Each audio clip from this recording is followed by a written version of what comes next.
The Philippines and China agree on a joint oil and gas exploration in the South China Sea. This memorandum of understanding does not create rights or obligations under international or domestic law. With the Foreign Affairs chief saying he personally crafted the agreement. That agreement and the Chinese, and that's why I'm going to ask for their permission to release this.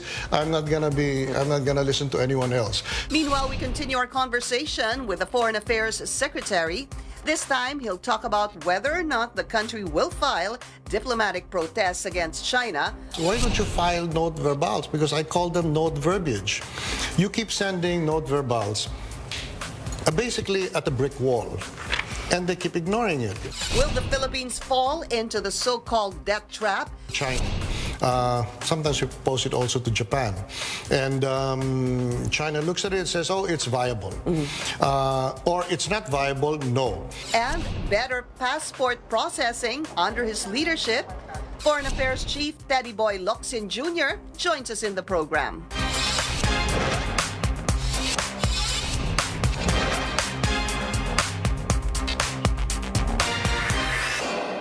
Thank you for joining us. I'm Pinky Webb. The proposed joint oil and gas exploration between the Philippines and China pushes forward. This after the two countries signed a memorandum of understanding during the state visit of Chinese President Xi Jinping to the country. In an exclusive interview on The Source with Foreign Affairs Secretary Teddy Boy Locsin Jr., he brings a copy of the MOU and reveals details that he personally crafted. Well, the MOU is here. You finally brought it. I asked, am I allowed to release this? And the palace said, why are you asking us? You have custody of all the documents. So this is it. I'm going to show it, sir. Okay? Yeah, absolutely. So Memorandum of Understanding and Cooperation, because this is a first. We're first seeing this. In fact, we were asking this from the DFA, from the Energy Department yesterday. The Energy Department said, get it from the DFA. The DFA was saying, get it from the Department of Energy. But here it is. Okay. Let me read portions of it. Memorandum of Understanding on Cooperation of Oil and Gas Development between the Government of People's Republic of China and Government of the Republic of the Philippines, written by Secretary Teddy Boy Locsin Jr. All right. Recalling the Charter of the United Nations, the 1982 United Nations Convention on the Law of the Seas or UNCLOS, and the 2002 Declaration of the Conduct of Parties in the South China Sea, and acknowledging that through positive dialogue and practical cooperation, herein referred to as the two governments, have made substantial progress and meaningful gains in exploring opportunities and means to cooperate with each other in maritime activities, which has made significant contributions to peace, stability, and development in the region. What does that mean, sir? I mean, it's a context. That means that we're looking at this agreement under the Charter of the United Nations, the UNCLOS, Declaration on Conduct of the Parties. So it's with full awareness of the limitations that puts on what states can and cannot do in the area. The two governments will establish an intergovernmental joint steering committee, hereinafter referred to as committee, and one or more inter-entrepreneurial working groups. The committee will be co-chaired by the foreign ministries and co-vice-chaired by the vice ministries, with the participation of relevant agencies of the two governments. Each working group will consist of representatives from enterprises authorized by the two governments. The committee will be responsible for negotiating and agreeing the cooperation arrangements and maritime areas to which they will apply, and deciding the number of working groups to be established and for which part of the cooperation area each working group is established. Each working group will negotiate and agree on inter-entrepreneurial, technical, and commercial arrangements that will apply in the relevant working area. China authorizes China National Offshore Oil Corporation as a Chinese enterprise of each working group. The Philippines will authorize other enterprises, because that's how we do things, with service contracts, by giving them service contracts, or the Philippine National Oil Company. The two governments will endeavor to agree on the cooperation arrangements within 12 months of this memorandum of agreement. Relevant position. This memorandum of understanding and all discussions, negotiations, and activities of the two governments or their authorized enterprises under or pursuant to this memorandum of understanding will be without prejudice to the respective legal positions of both governments. This memorandum of understanding does not create rights or obligations under international or domestic law. Nature of information is confidential. Any other matters relating to the memorandum may be referred jointly by the two governments to the committee or working group for consultation, done in Manila, 20th November 2018. Signature. All right. And for those who want a longer view, can I? Yes. There's this. Well, let's show the signature, of course. So this is the official one. This is the one you exchanged in Malacanang. Yes, that's All right. This is the one. Now, for the longer view, I would like you to focus, the camera to focus on this. Okay. That means you need to ask your Chinese friends, what exactly is it saying? So you better have friends who are Chinese, because otherwise, you're in the dark. Still a lot to talk about. Militarization in the South China Sea. Also, a possible death trap. We'll be taking a short break. This is the source on CNN Philippines.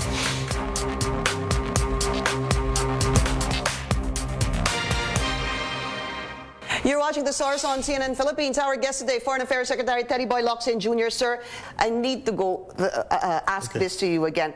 The question is there a working draft? Is there a working draft for a framework agreement? A working draft for a framework agreement for the joint exploration? This is it. That's the working draft. Yeah, okay, so the word framework is not there. It's a memorandum of understanding. That's how I was trained in Angara Law Office. Framework, memorandum of understanding, I believe is the same thing. Okay. And it looks like a framework, don't you think? It's an architecture for how to arrive at an agreement on specific projects when the time comes. So that's really how it is. That's it. So That's we really can how it is. arrive at an agreement. Is there something else lurking out there? No. Nothing. Nothing. If there is, it doesn't really matter. If you know, the critics of the president want to make a working draft, a framework agreement, and float it around, please feel free to do so. But why would It's a free anyone do country. that? That's going to confuse us even more, sir. Well, but that's their job. Confusion. Which is why I really admire Alan Cayetano when there was this question, well, why is the left, destabilizing the government, subverting the government? We must really take extra efforts to address the threat from the left. And he said, destabilizing the government? But that's their job. Okay, all right. So, please. So just one more thing. And that's the job of the critics. Secretary, how do we get to move forward with this? As you said, it goes down. It goes to Secretary Cusi already. It should, yeah. Does he have anything on the plate, in his plate? And there it is. All right. According to him, and this is his view, well, it's like a chicken and egg. I need to lift the moratorium first, don't you think? Or should we? I believe he can start talking to different parties to approach him for specific projects in specific areas. You can do it before lifting the moratorium using this agreement. Who are the important people that he should speak to? Si Secretary Cusi. Whoever comes forward with a serious proposal, whoever qualifies for service contracts. I have no competence to talk about that. All right. Okay, let's change topics now. Well, still very important, of course, militarization in the South China Sea. Sir, during the stint of Secretary Alan Peter Cayetano, he was asked over and over again about note verbals, about diplomatic protests. There was one time, sir, he said that the Duterte administration or the DFA has filed 50 to 100 diplomatic protests in the past 2 years. When he was asked, though, very recently in the Senate, he said, we don't really count the diplomatic protest. So it becomes a little confusing, sir. Here's where I want to go with this. You are the new secretary. If there are problems such as satellites, supposed satellites in militarized islands, what are you going to do? Will you file diplomatic protests, sir? Will you file note verbals, sir? Well, when I was in the UN, I was asked, why don't you file note verbals? Because I call them note verbiage. You keep sending note verbals basically at a brick wall, and they keep ignoring it. Don't you think over a period of time, considering we don't have the firepower to do anything about it, the accumulation of note verbals becomes really evidence of the facts of life, that we are powerless and they are indifferent. Or in the words of Thucydides, I really like this, the strong will do what they want, the weak will suffer as they must. And I'm not going to do that. What I do is... You're not going to do this. You're not going to file note verbals. If they say yes, there's one that's coming up. It's with regard to another country. I may file a note verbal. It has to do with some problem with ambassadors.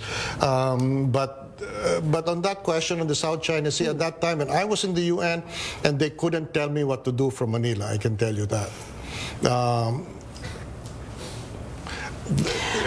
When I was already here, but you know the UN post was not filled.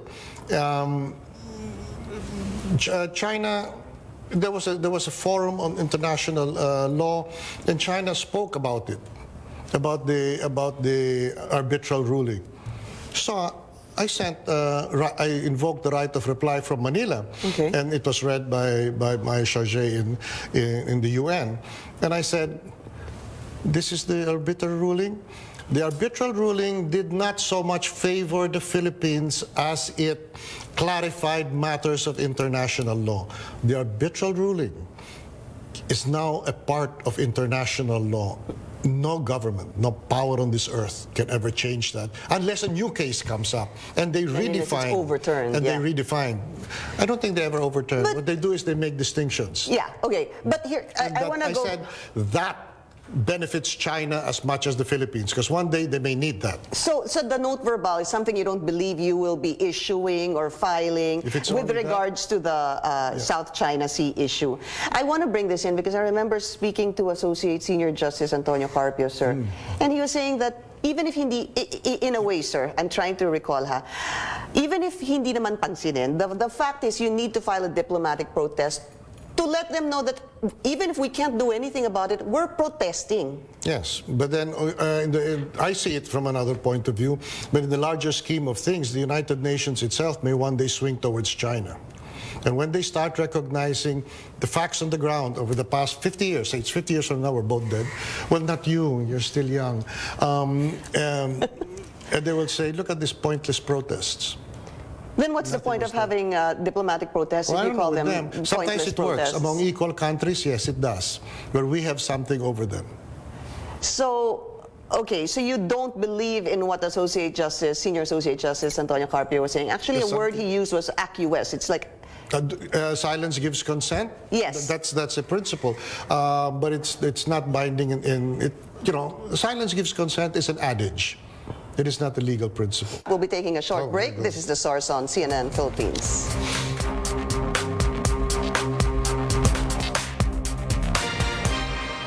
Philippines, our guest today, Foreign Affairs Secretary Teddy Boy Locsin Jr. Sir, SWS survey, Secretary, majority of Filipinos quite unhappy with the inaction of the government, of the militarization in the South China Sea. So, and trust rating for China still poor. Just a reaction on that. The reaction on that is, well, thank you. Now we know the feelings of the Filipino people, and because you have articulated it, so does China and the rest of Southeast Asia. Because the position in ASEAN, God, I hope I'm not making a mistake here, a breach of protocol, was that Mahathir and all of them were speaking, China's power is a given in Southeast Asia. America's withdrawal from Asia is a given. And because of that, somebody said something to which, what's the logical thing when everybody's at the table is saying China's power is a given, China's power is a given, America's withdrawal is a given. So what should we do if that is the discussion, sir? And then someone says something, I cannot say it, but all I know is that the US scrambled. And China's jaw dropped. The U.S. said, no, we regard the Indo-Pacific region as our own neighborhood. So finally, the United States opened its mouth. Because 10 years ago, I would write editorials and saying there was the beginning of this trouble with China. And of course, people said, let's ask the United States to arbitrate for us, or mediate for us. No. I said, because the United States, I love that country, but it's a commercial country. And as I said at the Asia Society, off the cuff, I said, a businessman will sell his mother if she is, in the civil law term, merchantable, attractive enough to be sold. I don't trust them. Okay. Anybody to mediate for us. And therefore, what happened when China intruded into the Scarborough? Our Navy went, well, our only ship went. And then the Chinese, America intervened and said, stand down, withdraw. The Philippines withdrew, China stayed, and Obama smiled. Okay, I'm going to talk about other deals, sir.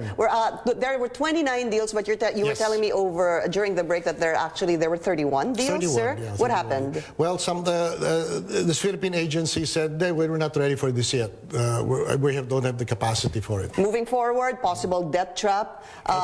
What is this all about, Secretary? We will borrow money from China at what, 2% per annum? That's what Depending on the deal, Sonny Dominguez Turf, you should interview him because he's got it all down pat. This is how the procedure goes. We have a project because we know our country best. I hope. What is needed, particularly, we propose it to China. Sometimes we propose it also to Japan. And China looks at it and says, oh, it's viable. Or it's not viable, no. And the reason for this is something that Ambassador Zhao told me. I hope you watch this, Ambassador Zhao. A long time ago, I was in no position in the government, and he said, the days of throwing money are over. When we invest, we expect an ROI. So fine. Then China says, okay, good, proposing 3 contractors. Who's proposing the 3 contractors? China. Okay. And then we pick from the 3. And then we say, we get this, or no, we don't like the 3. So then they propose another 3, and so on and so forth until we pick. But China picks the contractors, not us. And if you try to approach Sonny Dominguez or the president, with a proposal without going through the Chinese government, and the Chinese government does not accept you, you will be literally, as I once witnessed, thrown out of the room. You saw that? By Sonny, I saw that. Out. Chinese businessmen thrown out of a room in Malacanang? Out. This is it. Tugade said, what are you here? You're supposed to be talking to your government. I see. All right. 1 minute left. Sir, passport release, are there plans to expedite this? And I know that you've been answering Twitter. I'm told, and I'm not going to take the word for it, that we are almost down to 15 days. 15-10. I said, I want to reach GMA's fantastic 10-5 days. Well, I hope we can do that. GMA, to me, set the standard for government efficiency. Well, she's really bright. What can I do about that? Okay. And also, very briefly, in consulates and embassies, you want an immediate action, an immediate reply on concerns of our kababayan. Sir, what do you plan to do about that? Well, did I tell you earlier? I said, well, of course, proposals that we get the BPO to handle, to outsource our calls, so that if consulates do not pick up the phone, that will be marked. Because answer it, even if you can't help, answer it, because these are our people, and as I told the DFA, our mandate is the protection of our nationals abroad. They may be calling for help in dire situations. They need help. All right. So never assume that your system is a sufficient answer, or that you're smarter than them, or that you know better than them. I do not believe anyone knows better than OFWs what they need. And the Secretary also still answering people on Twitter. Are you going to stop doing that? I hope I have to stop doing that. But I won't stop doing that unless we have an adequate system of response. Okay. All right. Thank you. The Foreign Affairs Secretary, Teddy Boy Locsin Jr. Pleasure to have you, sir. And of course, I wish you the best of luck, sir. Thank you. Thank you. And thank you for joining us here on The Source. I'm Pinky Webb. You're watching CNN Philippines.